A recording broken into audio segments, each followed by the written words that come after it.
அதானி குழும மோசடிகள், மோடி அதிரடி கைது, ஐநா சபை திடீர் நடவடிக்கை. அதாவது காங்கிரஸ் பொதுச் செயலாளர் ஜெய்ராம் ரமேஷ் தன் எக்ஸ் பதிவில் காங்கிரஸை வரவேற்கும், ஆதரிக்கும் மற்றும் கொண்டாடும் உண்மையான தொழில் முனைவுக்கும் வசதியான மற்றும் பரஸ்பர லாபகரமான உறவுகள் மூலம் வணிக விரிவாக்கத்திற்கும் வித்தியாசம் உள்ளது. அதானி குழுமத்தின் நெருங்கிய கூட்டாளிகளான சாங்சுங் லிங் மற்றும் நாசர் அலி ஷபான் அஹ்லி ஆகியோர் அதானி குழுமத்தின் பங்குகளை குவிப்பதற்காக பினாமி நிதியை அதிக அளவில் பயன்படுத்தி உள்ளதாக புதிய அறிக்கைகள் வெளிவந்துள்ளன. ஒழுங்கமைக்கப்பட்ட குற்றங்கள் மற்றும் ஊழல் அறிக்கை திட்டம் வெளியிட்ட ஆதாரங்களின்படி சாம்சுங் லிங் மற்றும் நாசர் அலி ஷபான் அஹ்லி ஆகிய இருவரும் சுவிஸ் வங்கியொன்றில் இந்த தகவல்களை ஒப்புக்கொண்டுள்ளனர். முன்பு நம்பப்பட்டதை விட அதிக பங்குகளை அவர்கள் அதானி நிறுவனங்களில் வைத்துள்ளனர்.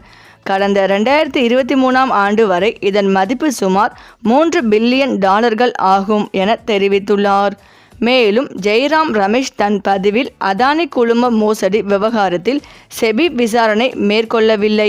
அதானி குழுமத்துடன் தொடர்புள்ள 24 பங்கு பரிவர்த்தனை வழக்குகளில் 22 வழக்குகள் இன்னும் நிலுவையில் உள்ளன.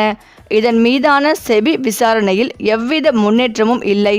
மோடி அதானி மெகா ஊழலின் அனைத்து அம்சங்களையும் விசாரிக்க நாடாளுமன்ற கூட்டக்குழு அமைக்க வேண்டும் என காங்கிரஸ் தொடர்ந்து வலியுறுத்தி வருகிறது.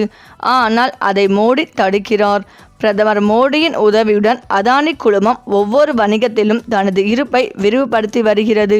இதற்கு முக்கிய காரணம் மோடியின் ஆதரவுதான் என்பது வெளிப்படையான உண்மை என விமர்சித்துள்ளார். மேலும் குஜராத் மாநிலத்தை தலைமையிடமாக கொண்ட அதானி குழுமத்தின் அதானி சகோதரர்கள் மீது இருந்த மோசடி மற்றும் குற்றவியல் வழக்குகள் அனைத்தும் குஜராத் நீதிமன்றம் இன்று தள்ளுபடி செய்துள்ளது.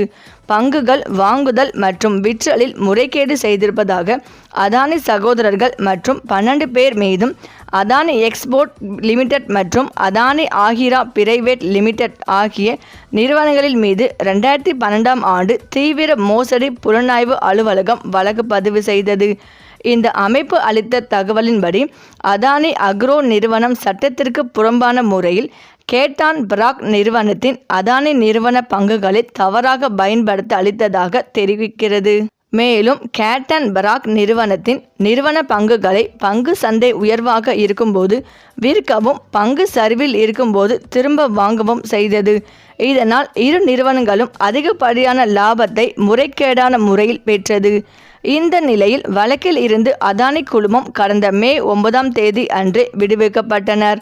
ஆனால் அதற்கான விடுதலை ஆணை கடந்த வாரம் இறுதியில்தான் கிடைத்தது.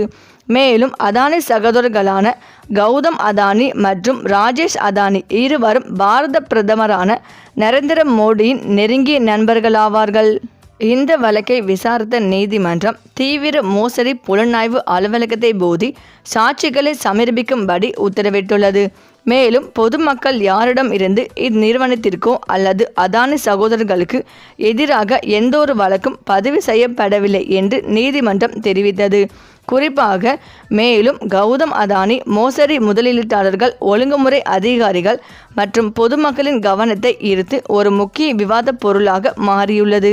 இந்த வலைப்பதிவு இளம் வாசகர்கள் உள்பட அனைவருக்கும் எளிதில் புரிந்து கொள்ளக்கூடிய வகையில் சர்ச்சையில் முக்கிய அம்சங்களை விளக்குவதை நோக்கமாக கொண்டுள்ளது. ஹிண்டன்பர்க் ஆராய்ச்சியின் விரிவான விசாரணையின் அடிப்படையில் அதானி குழுமத்திற்கு எதிரான குற்றச்சாட்டுகளை நாம் ஆராய்வோம். ஹிண்டன்பர்க் ஆராய்ச்சி நிறுவனம் அதானி குழுமத்தை 2 ஆண்டுகள் விசாரித்தது. அவர்கள் ஆயிரக்கணக்கான ஆவணங்களை மதிப்பாய்வு செய்தனர், முன்னாள் நிர்வாகிகளுடன் ஏராளமான நேர்காணல்களை நடத்தினர் மற்றும் 6 வெவ்வேறு நாடுகளில் பரிவர்த்தனைகளை பகுப்பாய்வு செய்தனர். இந்த விரிவான விசாரணை அதானி குழுமத்திற்கு எதிராக கூறப்படும் கடுமையான கூற்றுகளுக்கு வலுவான ஆதாரத்தை வழங்குகிறது. இந்த குற்றச்சாட்டுகளின் தீவிரத்தை புரிந்து கொள்ள விசாரணையின் ஆழத்தை அங்கீகரிப்பது முக்கியம். ஹிண்டன்பர்க் ஆராய்ச்சி மேற்பரப்பை மற்றும் சொரிந்து கொள்ளவில்லை. அவர்கள் அதானி குழுமத்தின் நிதி மற்றும் செயல்பாட்டு அம்சங்களை ஆழமாக ஆராய்ந்தனர். உள் ஆவணங்கள், நிதி பதிவுகள் மற்றும் பல ஆதாரங்களில் இருந்து குறுக்கு குறிப்பு தரவை ஆய்வு செய்வதன் மூலம் அவர்கள் ஒரு விரிவான வழக்கை உருவாக்கினர். இந்த நுணுக்கமான அணுகுமுறை அவர்களின் கண்டுபிடிப்புகளுக்கு குறிப்பிடத்தக்க நம்பகத்தன்மையை அளிக்கிறது மற்றும் கையில் உள்ள சிக்கல்களின் சாத்தியமான தீவிரத்தை எடுத்துக்காட்டுகிறது. ஒரு பெரிய குற்றச்சாட்டு என்னவென்றால் அதானி குழுமம் அதன் பங்கு விலைகளை கையாண்டது. இதன் பொருள் அவர்கள் தங்கள் பங்குகளை உண்மையில் இருந்ததை விட மதிப்புமிக்கதாக காட்டினார்கள். நிறுவனம் இருந்ததை விட சிறப்பாக செயல்படுகிறது என்று மக்களை நம்ப வைக்கிறார்கள். பங்கு கையாளுதல் கடுமையான விளைவுகளை ஏற்படுத்தக்கூடும். இது முதலீட்டாளர்கள் தவறான தகவலின் அடிப்படையில் மோசமான முடிவுகளை எடுக்க வழிவகுக்கும். பங்கு கையாளுதல் என்பது பெரும்பாலும் ஒரு நிதி நிறுவனத்தின் நிதி ஆரோக்கியம் குறித்த தவறான எண்ணத்தை உருவாக்க பங்கு விலைகளை செயற்கையாக உயர்த்துவது அல்லது குறைப்பதை உள்ளடக்கியது.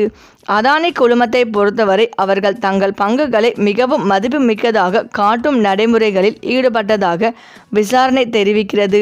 இதில் தவறான அல்லது தவறாக தகவல்களை பரப்புதல், பங்கு விலைகளை பாதிக்க வர்த்தகங்களை நடத்துதல் அல்லது பங்குகளின் உண்மையான மதிப்பை மறைக்க சிக்கலான நிதி கருவிகளை பயன்படுத்துதல் ஆகியவை அடங்கும். மற்றொரு கடுமையான குற்றச்சாட்டு வெளிநாட்டு பண சுழற்சி தொடர்பானது. இது போலி நிறுவனங்கள் மூலம் இந்தியாவில் இருந்து பணம் மாற்றப்பட்டு பின்னர் அதானி குழுமத்தின் கணக்குகளுக்கு மீண்டும் கொண்டு வரப்படும். இது நிறுவனத்தின் உண்மையான நிதி நிலையை மறைத்து ஒழுங்குமுறை சோதனைகளை தவிர்க்கலாம். கடல் கடந்த பண சுழற்சி என்பது பொதுவாக வரி விதிப்புள்ள நாடுகளில் அல்லது தளர்வான நிதி விதிமுறைகளை கொண்ட நாடுகளில் ஷெல் நிறுவனங்களை அமைப்பதை உள்ளடக்குகிறது. இந்த ஷெல் நிறுவனங்கள் பெரும்பாலும் முறையான வணிக பரிவர்த்தனைகள் என்ற போர்வையில் நாட்டிற்கு வெளியே பணத்தை மாற்ற பயன்படுத்தப்படுகின்றன. பணம் இந்தியாவிற்கு வெளியே வந்தவுடன் கடன்கள், முதலீடுகள் அல்லது பிற நிதி கருவிகள் போன்ற பல்வேறு வழிகளில் அதானி குழுமத்தின் கணக்குகளுக்கு அதை மீண்டும் செலுத்த முடியும். இந்த செயல்முறை நிதியின் அசல் மூலத்தை மறைக்கிறது மற்றும் கட்டுப்பாட்டாளர்கள் பணத்தை கண்டுபிடிப்பதை கடினமாக்கும். அதானி குழுமத்தில் முடிவெடுப்பது ஒரு சிலரால், குறிப்பாக அதானி குடும்பத்தைச் சேர்ந்த சிலரால் கட்டுப்படுத்தப்படுகிறது என்பதையும் விசாரணையில் கண்டறியப்பட்டுள்ளது. இந்த பரந்த மேற்பார்வை இல்லாதது அனைத்து முதலீட்டாளர்களின் நலனுக்காக இல்லாத மோசமான முடிவுகளுக்கு வழிவகுக்கும். ஒரு சிறிய குழு தனிநபர்கள் முடிவெடுக்கும் அதிகாரத்தின் பெரும்பகுதியை வைத்திருக்கும் போது அது பல ஆபத்துகளை உருவாக்கக்கூடும்.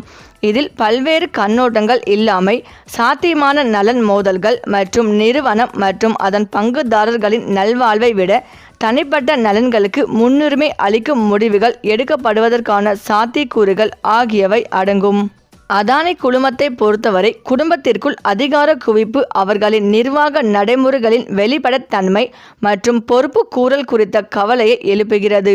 கடந்த 3 ஆண்டுகளில் அதானின் பங்குகள் சுமார் 85% அதிகமாக மதிப்பிடப்பட்டுள்ளதாக விசாரணையில் தெரியவந்துள்ளது. இதன் பொருள் பங்குகளின் உண்மையான மதிப்பை விட மிக அதிகமான விலை நிர்ணயம் செய்யப்பட்டு முதலீட்டாளர்களை தவறாக வழிநடத்தியது. இந்த நிலையில் அதானி குழுமத்திற்கு எதிராக குற்றச்சாட்டுகள் தீவிரமானவை மற்றும் சிக்கலானவை. பங்கு சந்தைகளில் கையாளுதல், வெளிநாட்டு பண சுழற்சி மற்றும் நிர்வாக சிக்கல்கள் ஆகியவை இதில் அடங்கும். இந்த கூற்றுக்கான விரிவான ஆராய்ச்சியின் அடிப்படையில் கூறப்பட்டாலும் இன்னும் அதிகாரப்பூர்வ உறுதிப்படுத்துதல் எதுவும் இல்லை. எனவே முதலீட்டாளர்கள் தகவலறிந்தவர்களாகவும் எச்சரிக்கையாகவும் இருப்பது முக்கியம். அதானி பங்குகளை தவிர்த்து ஏதேனும் புதிய முன்னேற்றங்களை கண்காணிப்பதே இப்போதைக்கு சிறந்த ஆலோசனை. சரி, இந்த வீடியோ பற்றிய உங்கள் கருத்துக்களை கமெண்ட்ல சொல்லுங்க. மேலும் இந்த வீடியோ உங்களுக்கு பிடித்திருந்தால் லைக் பண்ணுங்க, ஷேர் பண்ணுங்க, மறக்காம நம்ம சேனலை சப்ஸ்கிரைப் பண்ணிக்கோங்க. தேங்க்ஸ் ஃபார் வாட்சிங்.